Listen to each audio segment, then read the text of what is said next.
함께 기도하시겠습니다. 영접하는 자, 곧 그 이름을 믿는 자들에게는 하나님의 자녀가 되는 권세를 주셨으니 거룩하신 주여, 주 온전하심과 거룩하심이 저희 삶 가운데 있게 하여 주옵소서. 주께서 도우시고 인도하시는 중에 감사드리며 하나님 세우시는 복된 삶, 은혜와 능력이 가득한 삶으로 저희들을 지키시기 원합니다. 연약하여 쓰러지고 넘어질 때마다 일으켜 세우시고 하나님의 놀랍고 거룩하신 은혜로 서도록 주님 붙들어 주옵소서. 오늘도 도우시고 함께 하시기 원하며 말씀 가운데 은총과 은혜로 세워 주옵소서. 예수 그리스도의 이름으로 기도합니다. 아멘. 찬송가 413장 1절 찬송 드리겠습니다. 413장 내 평생에 가는 길.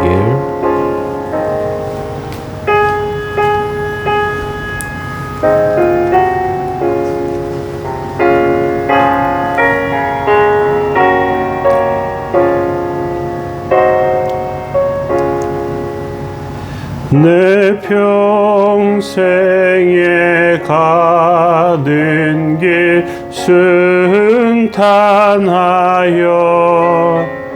늘 잔잔한 강 같든지 큰 풍파로 무섭고 어렵든지 나의 영혼은 늘 편하다. 내 영혼 내 평안해. 내 영혼 평안해. 아멘. 시편 40편 1절부터 17절까지 말씀인데 1, 2절 말씀만 보시겠습니다. 내가 여호와를 기다리고 기다렸더니 귀를 기울이시고 시사 나의 부르짖음을 들으셨도다. 나를 기가 막힐 웅덩이와 수렁에서 끌어올리시고 내 발을 반석 위에 두사 내 걸음을 견고하게 하셨도다. 아멘.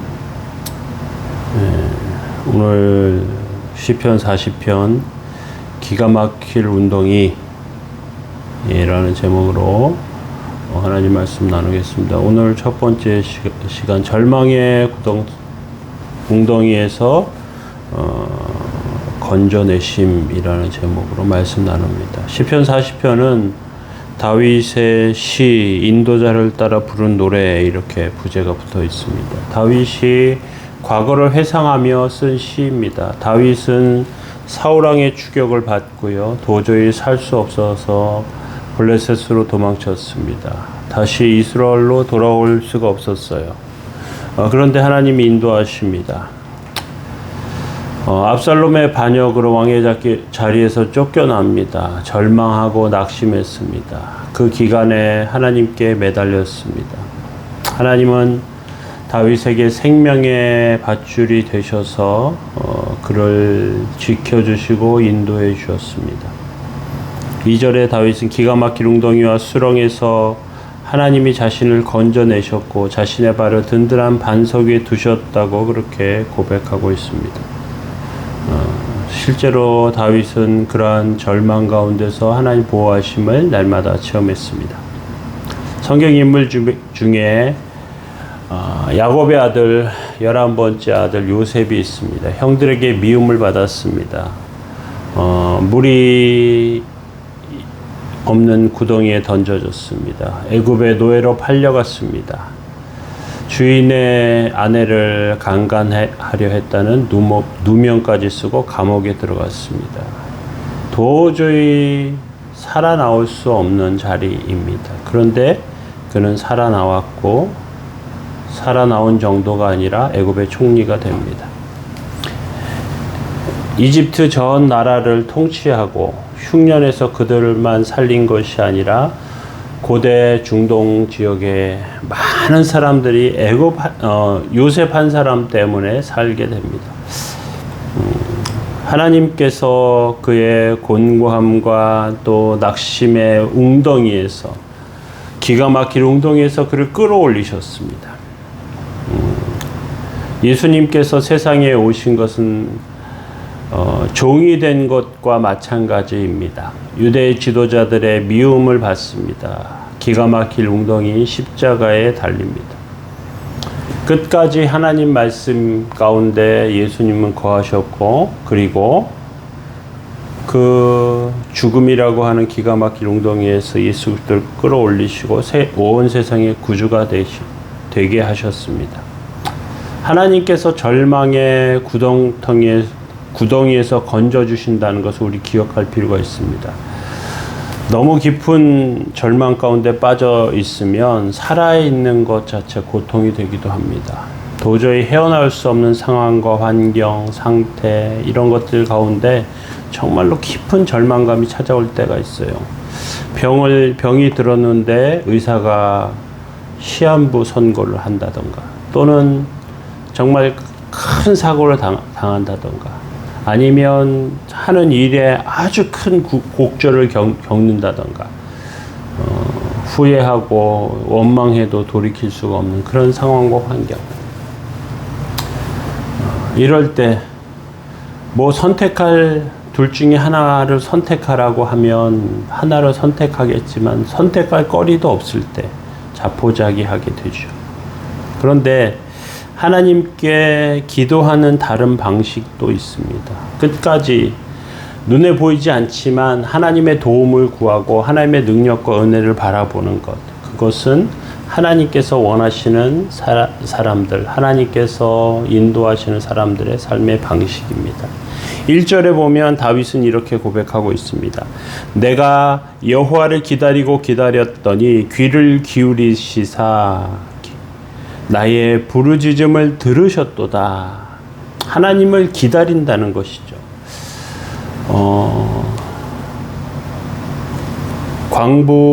광부들이 광산에서 일을 합니다. 때때로 갱도가 무너져서 광부들이 함몰됩니다. 매몰돼요. 그런데 그 매몰된 광산이 전부 다 무너져 내리면 모르겠는데 어떤 부분은 무너져 내리지 않았어요.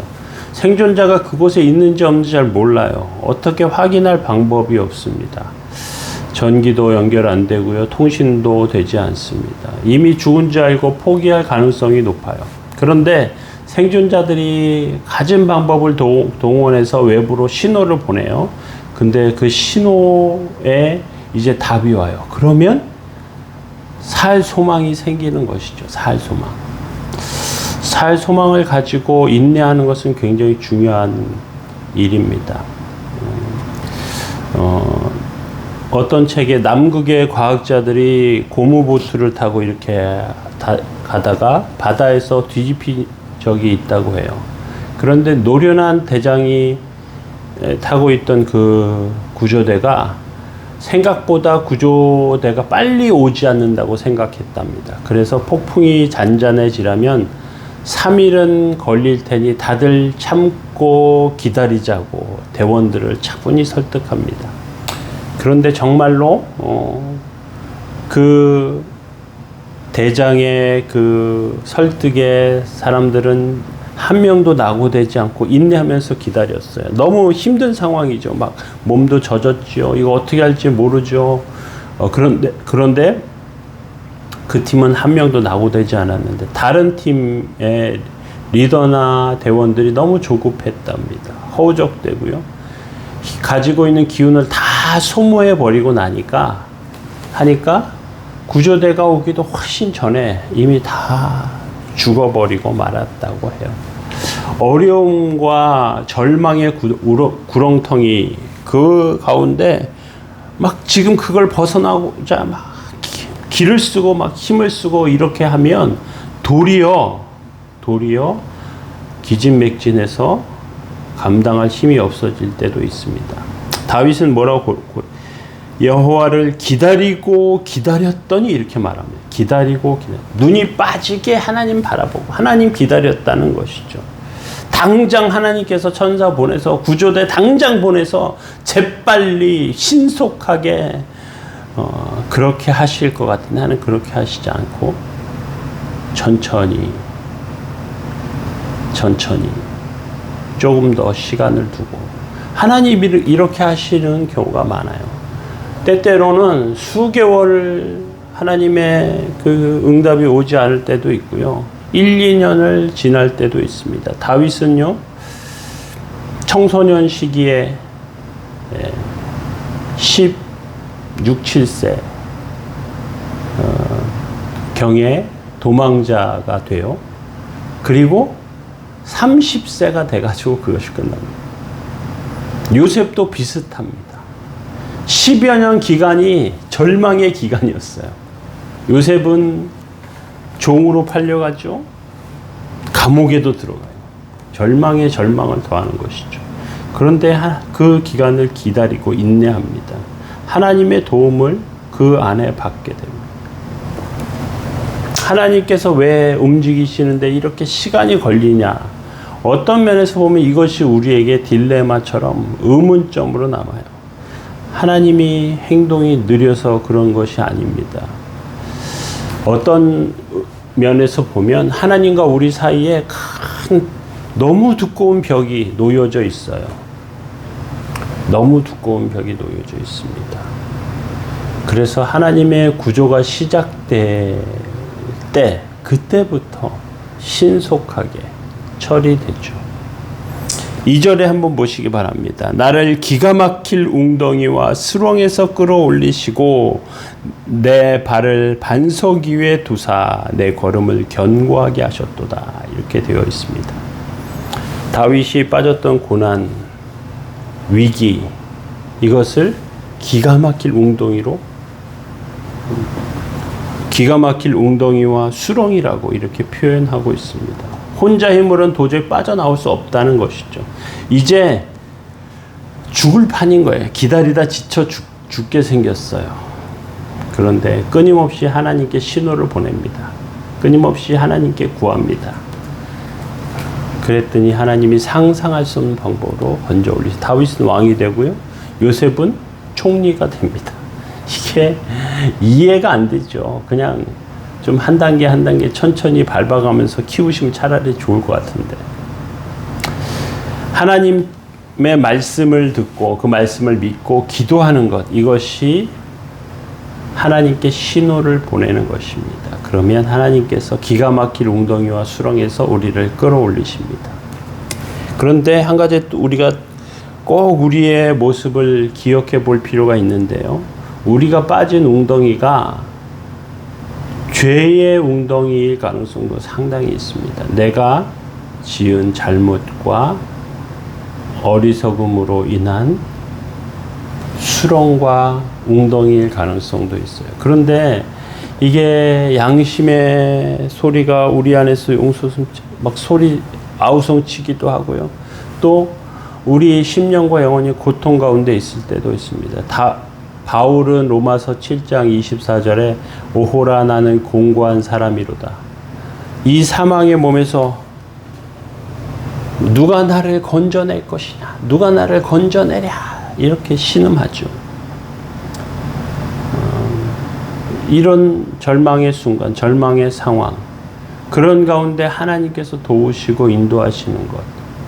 그런데 내가 지금 잘못했던 것, 또 나의 어리석음, 이런 것으로 생긴 수렁, 웅덩이, 그 안에서 어떻게 건져내질 것이냐, 이게 다 내 잘못인데, 그렇게 하면서 낙심이 됩니다. 그래도 하나님께 꿋꿋하게 부르짖고 간구하며 설 수 있습니다. 그러면 하나님께서 언젠가 길을 열어주세요. 일제시대에 많은 신앙의 인물들이 하나님께 간구했습니다. 나라를 빼앗긴 이 상황과 환경.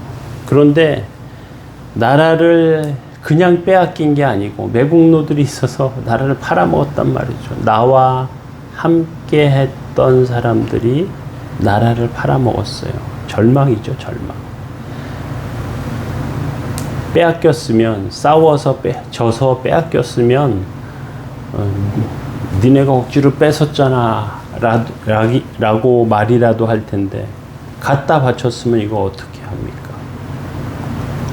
정말 절망하게 됩니다. 그래도 하나님께서 36년의 시간이 지난 다음에 우리 민족과 사람들에게 해방이라고 하는 큰 은혜를 주십니다. 하나님의 은총과 하나님의 은혜가 우리 영혼과 삶 가운데 있어요. 시간이 많이 걸리기도 하고요. 절망에 빠지기도 합니다. 그래도 다윗과 같이 포기하지 않고 꿋꿋하게 세워져서 하나님의 은총과 은혜를 구하며 승리하는 삶을 사시기 바랍니다. 우리 함께 기도하겠습니다. 거룩하신 주여, 연약한 저희들의 삶과 영혼에 은혜 내려주시고 하나님의 뜻과 은혜 아래 온전함으로 서도록 주님 붙들어 주옵소서. 주여 인도해 주시고 함께 해 주셔서 성령님의 도우심과 은혜가 저희들의 영혼과 삶 가운데 있게 하여 주시고 주님 절망과 낭망의 상황과 환경 가운데서도 하나님의 놀라운 은혜 부어 주옵소서.